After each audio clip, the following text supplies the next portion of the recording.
Do not adjust your set. We control the horizontal. We control the vertical.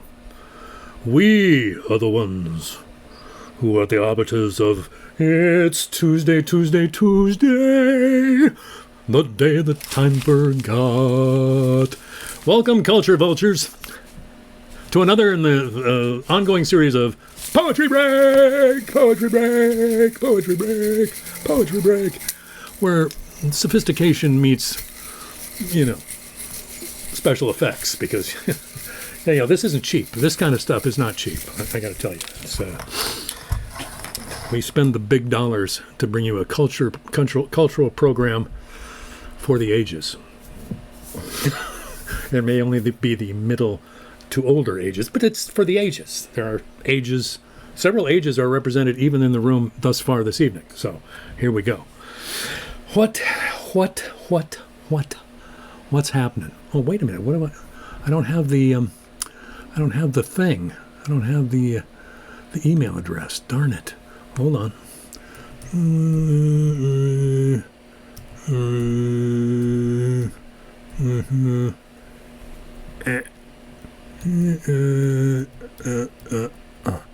Last minute technical baggage. Well, that's lovely, Bill. That's lovely. Whoops. Let's see if we can maybe get this partitioned into a more. No. Yeah, let's do it over here. Over here where it's safe. Okay? That's great. Okay. Poetry Break 22. Poetry Break 22 at gmail.com is our email address, and that's where you can send in your favorite poem or give me an idea of a poet that you'd like me to explore or something like that. That poet may already be on the shelves here. There's really no way of knowing. The other thing I noticed last week in watching the playback is that I tended to do a little bit too much of this kind of thing, and these kinds of moves, which are not helpful. It takes away some of the kind of the highbrow nature that we're going for here in the Poetry Break. So we're starting tonight with a page from my notebook that I wrote this morning. Yes. That's how casual it's getting here in the Poetry Break. I'm reading stuff straight out of the notebook. A lot of the stuff that I'm reading that's mine is untried, untested. There might be, all I've done is correct the typing or tried to make it more legible, which it seldom is anyway. This is what I have to do before going to Costco for coffee, and then to my sons for late lunch and cribbage. Tonight I read poetry on the internet. What a wiry old life I lead. But this page starts it all. It puts me in a room with a desk and a pen in my left hand. The rest of it comes from this, my task and craft, my ticket to the underworld of myself. Here's where I find out what's really going on. My fear of further disability has a suite of rooms down here. I'm not exactly sure where. He keeps inviting me over without instructions on how to get there. Imagining what his place is like probably makes it worse than it actually is. Anyway, that's what my therapist and I talked about today. It's a well where something is bubbling, something that smells like it's time to go to Costco for coffee. Little cop out there at the end, So I've been writing quite a bit. And so I'm going to be reading some of that. I'm also going to be reading a couple of things that were sent in to the Poetry Break Central at the aforementioned Poetry Break 22 at gmail.com. And I'm going to be reading more of the Oldmanhood thing. I was thinking earlier that I would read some old stuff of mine back when I was more, angst-ridden and stuff. But then I thought, forget about it. Cup of the week, Timitra.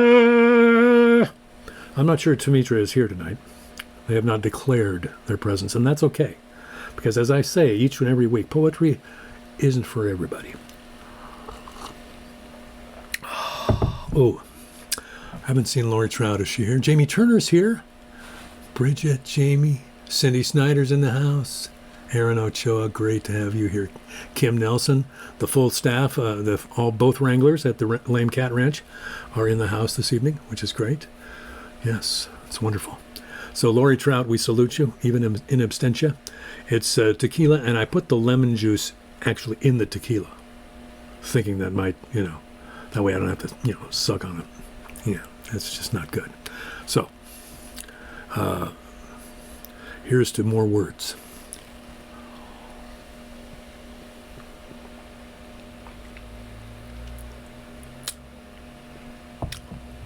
That's the good stuff. There you go. There you go.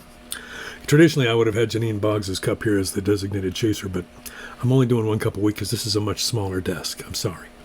I can't do a lot of the things that I used to do.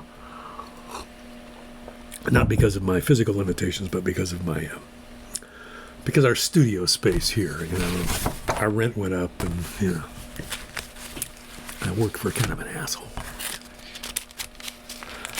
Anyway, here's another one referring to this evening. That was written when? Oh, this was written today, too. He wonders what he'll read tonight on his little internet poetry show. He wants to read only women, since women are smarter and more eloquent than he. But he might read from that man who sees American industry as a dead species, one that we have killed in our search for higher profitability. He was well blessed with rage and a certain perspective, which he maintained until he died on a Tuesday while eating a meatball sandwich. Ah, men. Just ignore them until they're gone, then raise a flag or fire a gun, they'll rest easy. He was thinking of reading something of his own, maybe something older, when he was trying on his own rage and found it weak and covered with hair. Not really much of him left there. Maybe he's too happy. His body is withering, and yet he keeps bopping by us on the street as if it were lined with lollipops. Somebody ought to report this guy. He's confusing the waterfowl with his mantras and his microphone. He should stare at his phone like the rest of us. If he'd just ignore us, then we could ignore him. We live in a country of laws, after all. Doesn't he understand the quantum physics of late-stage capitalism? He should just go home to his Luddite machine and type this up for tonight, which is what I ended up doing. I know, this is kind of a little playful little thing I'm working on, so, whatever. Here's a short one. Typing for its own sake more than once a day can cause a skin rash on the buttocks. These small factors, like the blossoms on the maple tree, must be taken into consideration here in Oldmanhood, because they can bring sudden rain showers of some magnitude while the earth opens to drink and we drown. Solid as the body you were born into, then only compost for the new. It is a fable as old as breath in this world where there must always be a story. Stories end suddenly, or fade slowly, sometimes a blend of both. Ours is to go as if we know, polish our observances with walking feet, and welcome the inevitable. There you go. Well, that's enough of that for now. We may come back to that later, though, if time permits. We got to keep an eye on the... I'm not wearing a watch. I don't know why I did that. Keep an eye on the time. Any new arrivals? Rochelle Hamill, Tim Vernon, Lynette Hensley. Goodness gracious. I only looked away for a second. So, we did have some requests and a couple of things sent in this week that I want to get to, which is lovely. Thank you for that. Once again, let me just reiterate, poetrybreak22 at gmail.com. I could have used a different font there. It's semi-legible. It looks like my handwriting almost. Except the numerals, you can read those. That's the thing. Our friend Patsy Kinney. Patsy and I went to junior high and high school together. And Patsy, one of the best actresses I have ever known. She did a job as Helen Keller in The Miracle Worker when we were juniors in high school, I believe. That still ranks among the most amazing things I have ever seen in the world of drama in my lifetime. So Patsy, we salute you, both now and from then. She wanted to hear a classic bit from Mr. William Wordsworth, a springtime poem called I Wandered Lonely as a Child. See if you remember this one, folks. I wandered lonely as a cloud that floats on high o'er vales and hills. when all at once I saw a crowd, a host of golden daffodils, beside the lake, beneath the trees, fluttering and dancing in the breeze. Continuous as the stars that shine and twinkle on the Milky Way, they stretched in never-ending line along the margin of a bay. 10,000 saw I at a glance, tossing their heads in sprightly dance. The waves beside them danced, but they outdid the sparkling waves in glee. A poet could not but be gay in such a jocund company. I gazed and gazed, but little thought what wealth the show to me had brought. For oft, when on my couch I lie, in vacant or in pensive mood, they flash upon that inward eye which is the bliss of solitude, and then my heart with pleasure fills, and dances with the daffodils. I Wandered Lonely as a Cloud by William Wordsworth. I hope you caught that, Pats. Well, she'll catch it on the rerun. Reruns. It's another thing that we make possible here in the poetry break because, you can just scroll back and watch the whole enterprise again if you're into that kind of self-flagellation. There it is. Yeah. Now, Bridgit Lacy. Bridgit Lacy and I went to college together. Bridgit and I are also members of what is known as the Westminster Basement Study Group, which is a group of Whitworth graduates plus the Hand who get together every other week on Sunday on a Zoom call and discuss everything that's going on with us as, people who have reached a certain age, a certain level of, I think there's a bird on the windowsill or something. I can hear it. The wings fluttering on the... It's the Hand, everyone. It's the Hand has entered this. We've seen the Hand. The Hand who doesn't seem to hang around as much as she used to. I got to tell you, it's not to my liking, this new format, this new papers flying every which way. Sorry if there was a lot of noise there for that. But, Bridgit Lacy in the house, Cindy Snyder, Holly and Kim, Jamie Turner, Pauline Jones and Aaron Ochoa. Theo from the Couth Buzzard Bookstore is here. Rochelle Hamill, who I went to kindergarten with, by the way. Mark Kenny is in the house. Lynette Hensley's in the house. Katrina Knight in the house. Thank you for being in the house. And those of you who are in the house and yet have not declared yourself, like to hang out back in the back by the dumpster where you can smoke cigarettes and, and drink your illegal substances in peace. I don't blame you. I'll see you after. Sorry. Anyway, I want to read Bridgit Lacy was telling me about this poet that she is discovering, whose name is Mindy Nettifee. And she said she was looking for this one poem that she thought was really kind of, I don't know. She says that it's a poem about words and sex and love. Is there anything else? I don't know. Perhaps there is. I'm young yet.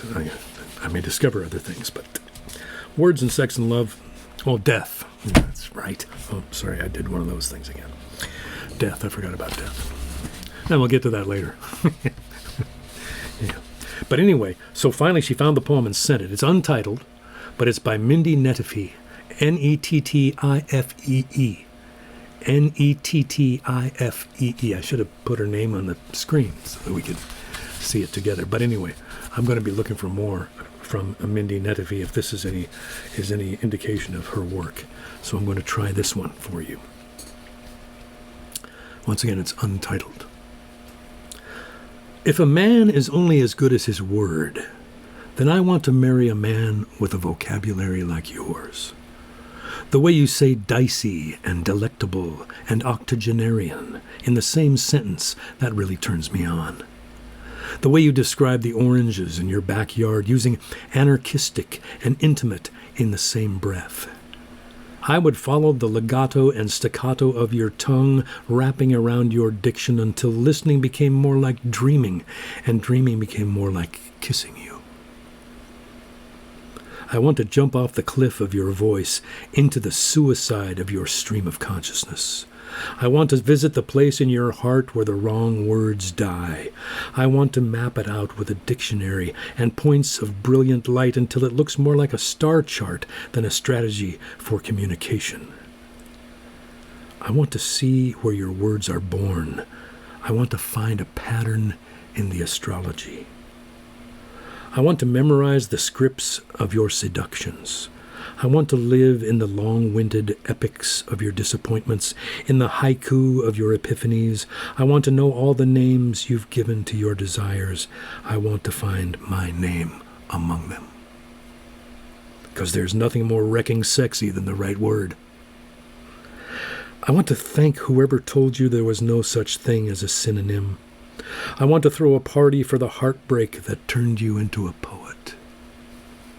And if it is true that a man is only as good as his word, then, sweet Jesus, let me be there the first time you are speechless, and all your explosive wisdom becomes a burning ball of sun in your throat, and all you can bring yourself to utter is, "Oh God, oh God."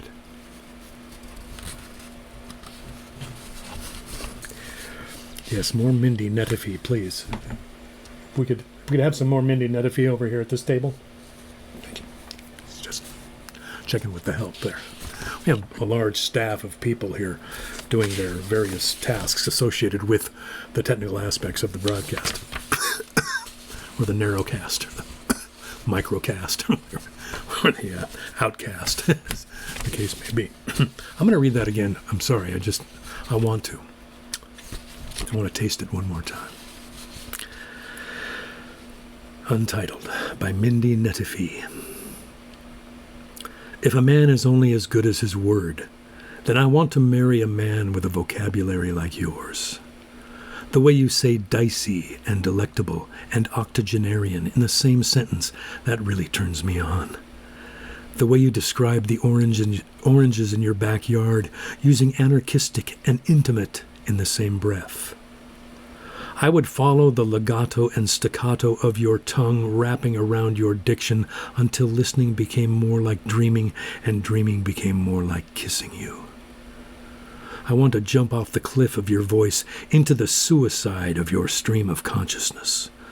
I want to visit the place in your heart where the I want to visit the place in your heart where the wrong words die.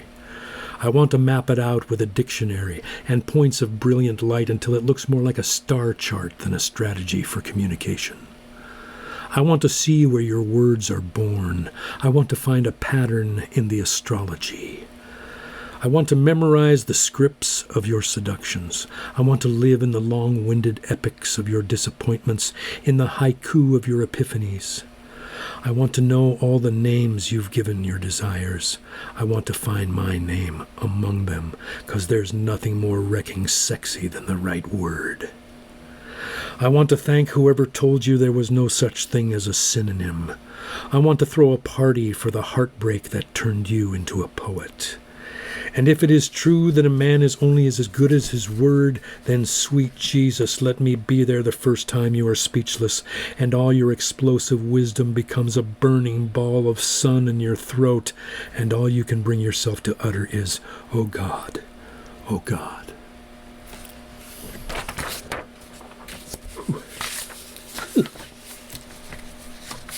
I think I'll have it for dessert after, I'm just thinking. Anyway. Thank you, Bridgit, for that. I will be looking into Mindy Nettifee. Yes, as may a couple of other people out there. And now, I want to read a poem by Bridgit Lacy, which she also bravely sent along. Way to go, Bridgit. Bridgit writes a lot of poems. Bridgit is probably more widely read than I am, and she actually belongs and is participating in a community of poets, something that I'm kind of, I've always just been kind of looking in through the window of that scene, not really wanting to get my feet wet in it. I kind of got my feet fully immersed in the music thing. Poetry is, I don't know. I feel like I want to be a little more careful with poetry, Anyway, I don't even know what that means yet. I'm trying to figure out my life without hands. And I'm also going to go be getting some physical therapy to see if we can get the hands going again. So, not that hand, these hands, the ones I'm talking about. That hand's doing fine. This is by Bridgit Lacy. It's called Summation. And it also kind of borders on the, summation. If the sum of you were only your compelling beauty, the symmetry of your features, the perfect equation of your muscles and bones, were you nothing more than lovely in the timed and metered grace of your movements, the simple mathematics of you would still be enough.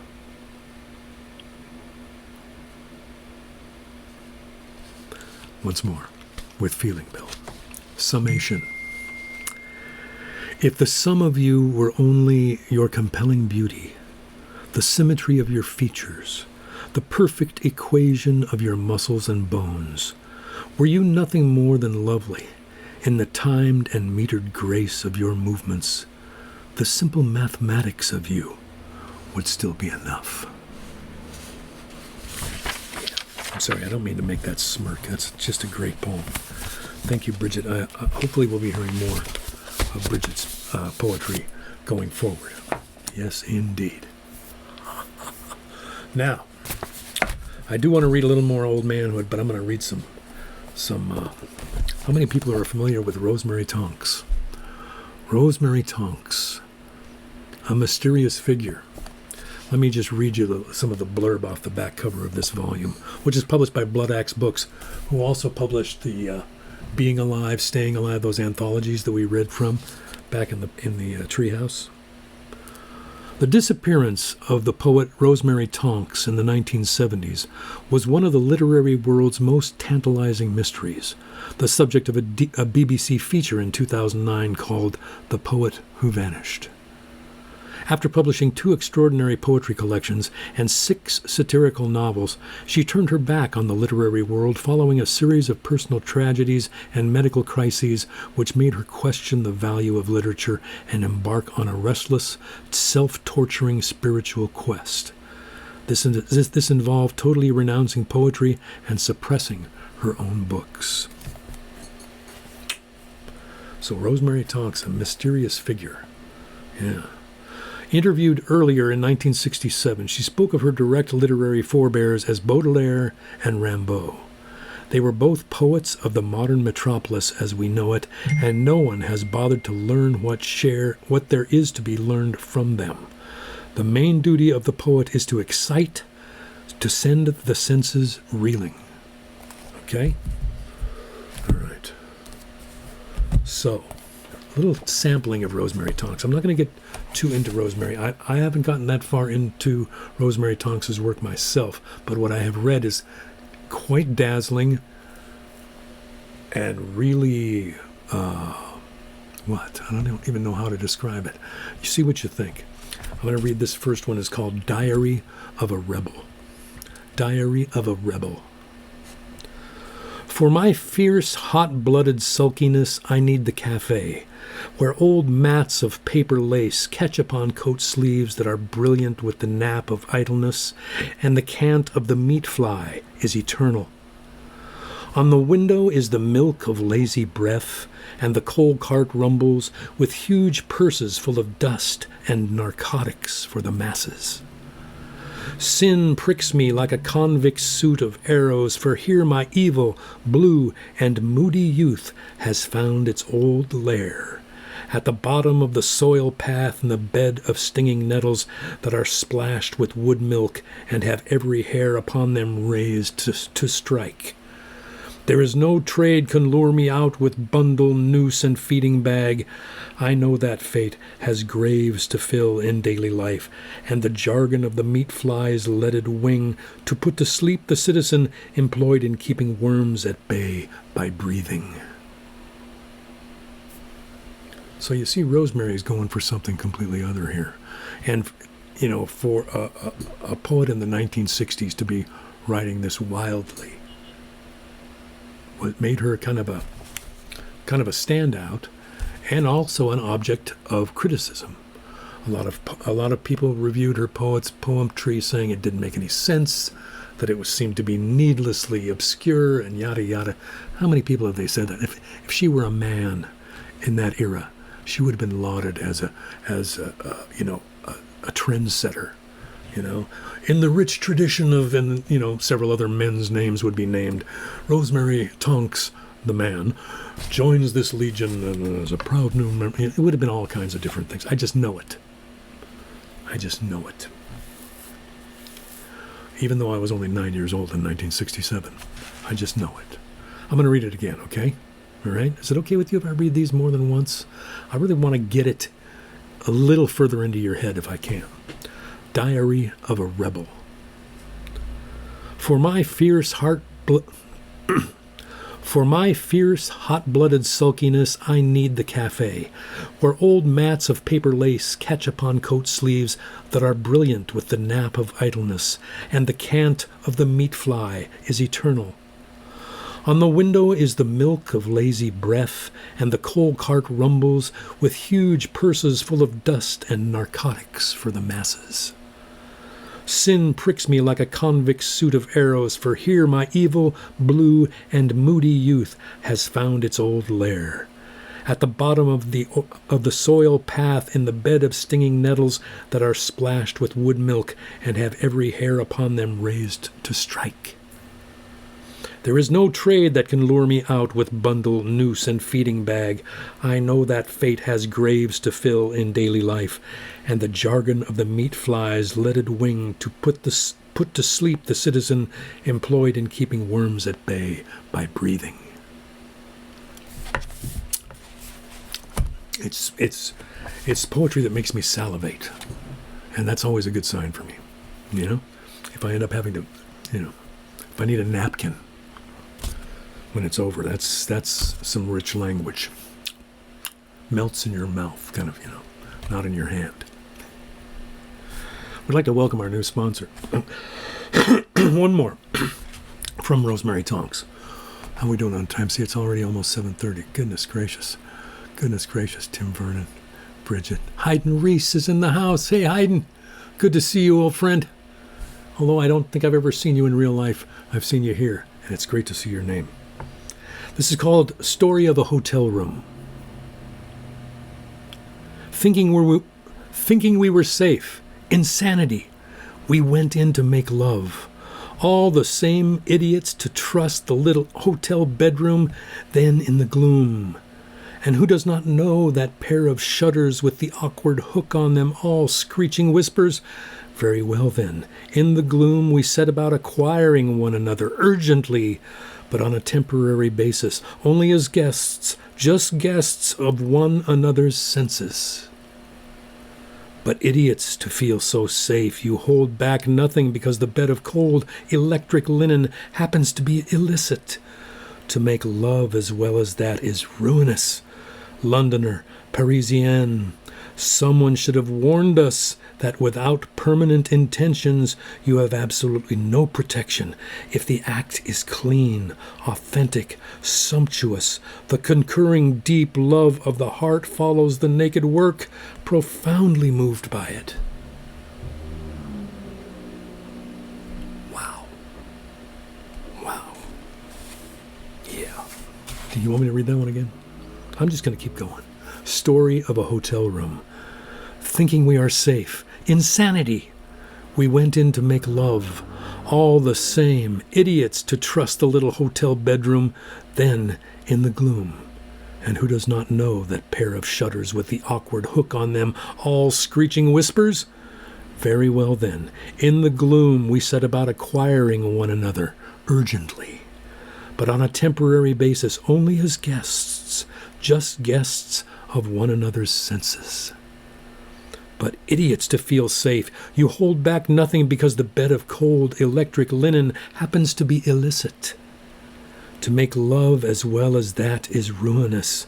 Londoner, Parisian, someone should have warned us that without permanent intentions, you have absolutely no protection in the act if the act is clean, authentic, sumptuous. The concurring deep love of the heart follows the naked work, profoundly moved by it. I don't know. I feel that. Something about that. You know, it rings true. I don't know, not that I've ever been in that situation, but no, really. Trust me, I haven't been. But, all right. Okay. Where's the one I wanted to read from? Oh, come on, where did I put that? I wanted to read one of, oh boy, they're all so good. Where did it go? I thought I had it marked in here. Is there another bookmark in here somewhere? Oh, there it is. We've read from Ruth Stone, the essential Ruth Stone, before, but I wanted to read one to kind of close out this section. Then I'll maybe read one more of mine before we go. This is called Goshen. For 15 years I have lived in a house without running water or furnace. In and out the front door with my buckets and armloads of wood. This is the mountain. This is the fortress of ice. This is the stray cat skulking in the barn. This is the barn with vacant windows that lifts like a thin balsa kite in the nor'easters. These are the winter birds that wait in the bushes. This is my measuring rod. This is why I get up in the morning. This is how I know where I am going. Land of Goshen. I could read the entirety of this Ruth Stone book and everybody would love it. It is some of the best poetry I've read in the last 40 years. I mean that. This was a great discovery, and I'm trying to remember now where I first heard of Ruth Stone. I may have heard her on Billy Collins' poetry thing. Yeah. Okay.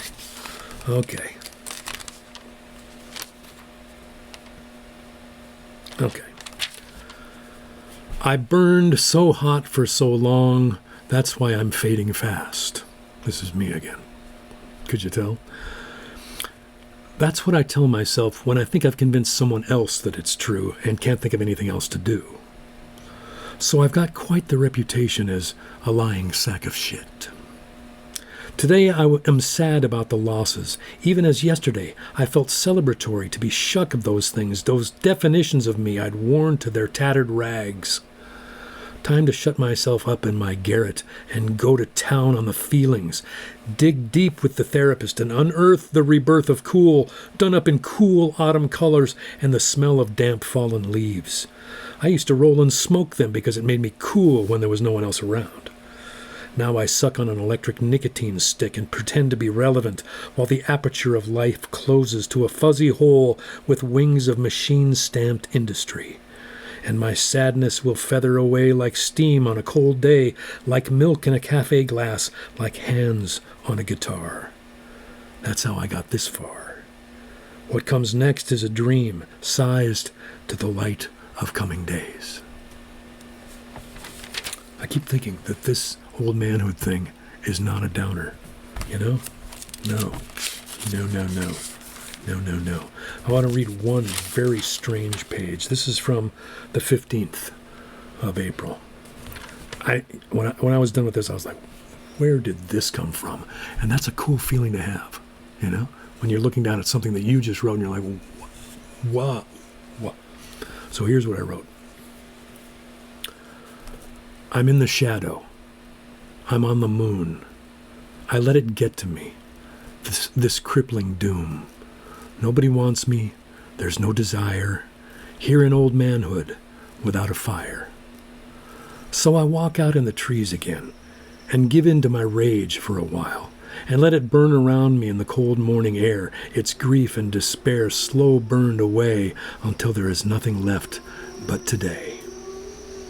I come home and sit down with my grandmother's poems, 1940s through 1970s. She wrote her rhyming verse in scatterings of different rhythms to celebrate her life and world in southeast Idaho alongside the Snake River.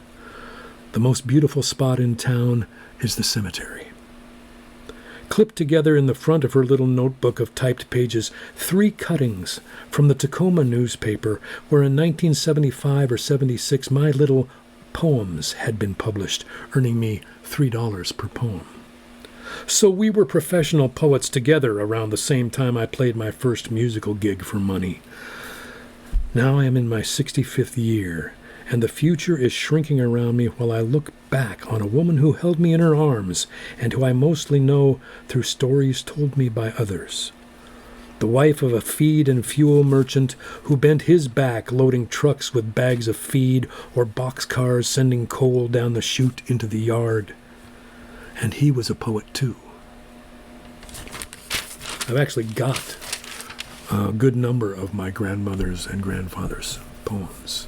American Falls, Idaho is where they lived. He owned the Davie Grain and Fuel Company. Yes. Another Tuesday to try and be a poet. Once more unto the bookshelves. Poetry as a way to get in there, where the last woods meet the mean streets, where cheap talk walks on cloud feet, where no one needs your name. It's never braver to restrain yourself, never easier to leave. Do I need to explain? The narrow road is full of trees and stars, or are they lampposts, headlights? The rose beds of Mrs. Deming. The thread you are following, it decides. Stafford said, an artist is someone who decides. They gather their words, run clay through their pug mill, squeeze pigments onto the palette, line up their chisels and mallets. Then, one morning without waiting, they begin. And there you have it. Another poetry break in the books. I would like to go longer, but I don't think I would like to go longer. You know? Got to get these back in over here. I'm using all this wonderful old paper that I got from Yvonne Scholstad's house. My dad used to have typing paper like this kind of stuff. My dad used it for tracing paper also. Because he was a cartoonist, although he wrote a few poems in his day. Mostly humorous little verses. Some of them turned into songs. Yes. Speaking of songs, played one yesterday. I tried to play two. Didn't make it through the second one. Made it most of the way, though. So I'm still working at this. And it's nice to know I can still play a song and enjoy it. But I'm not as in practice as I was when I was playing, for an hour or two a day, as you can imagine. So it's an ongoing story, the rejiggering of my identity. And I've been all over the map with it. And I did have a therapy session today, kind of talking about those very things. And as you can tell, I am writing about those things, which is also another kind of therapy, another kind of meditation. And I'm getting my walks in every day, which is another kind of meditation. And I really did kind of go berserk on my walk the other day, just letting out a lot of emotions and stuff. Felt a lot better when I got home. But I imagine there were a few people in the neighborhood that were looking out the window kind of going, some guy's freaking out. Get ready to call 911. Yeah, that kind of thing. But I'm old, so I'm considered harmless. Possibly. We shall see. The pen is mighty. No, yeah, you've heard that. Anyway, folks, thank you for coming once again. Thank you for hanging out. I hope this is okay. It's something that I would be doing anyway. This is how I'm spending a lot of my days. Not talking to people on the interwebs, but sitting at this desk, reading from these books and just going, wonderful. And then, spinning around and typing up a page on the typewriter, or getting the notebook down here, going at it, carving away with my semi-functional left hand. And I'm wearing braces on my wrists and things to try and rest them. It's kind of like I'm waiting to see the physical therapist so I can say, is it okay to play a little bit of guitar? Is it okay to do this? Is it okay? And give me some exercises that I can use to strengthen the muscles in my body, because, if the structures are starting to get a little janky, then if I build up the muscles to hold those structures together, I'll be better off. Don't you think? Doesn't that make sense in a kind of a quantum physical kind of way? Anyway, further updates as they happen. Well, actually, I need to tell you that we will not be here next week. because the hand and I are going to be elsewhere doing, doing things that people do when they like hanging out together. So no poetry break next week, but we will return on May the 3rd. Tuesday, May the 3rd. Mark your calendars. Tuesday night, 7 p.m. Pacific time is when it's happening. And if there was a groundswell of people saying you need to do it earlier so people in other parts of the country could see, then I might consider it. But as of now, I'm kind of locked into Tuesdays at 7 p.m. It just works for me and my schedules. And, I get to decide that kind of stuff because I'm kind of cool. But only when I'm sitting in this space right here. Once I get back out there, forget about it. You know what I'm saying? Anyway, thank you, folks. We will see you in 2 weeks from tonight. Have a poetic fortnight, won't you? Thank you.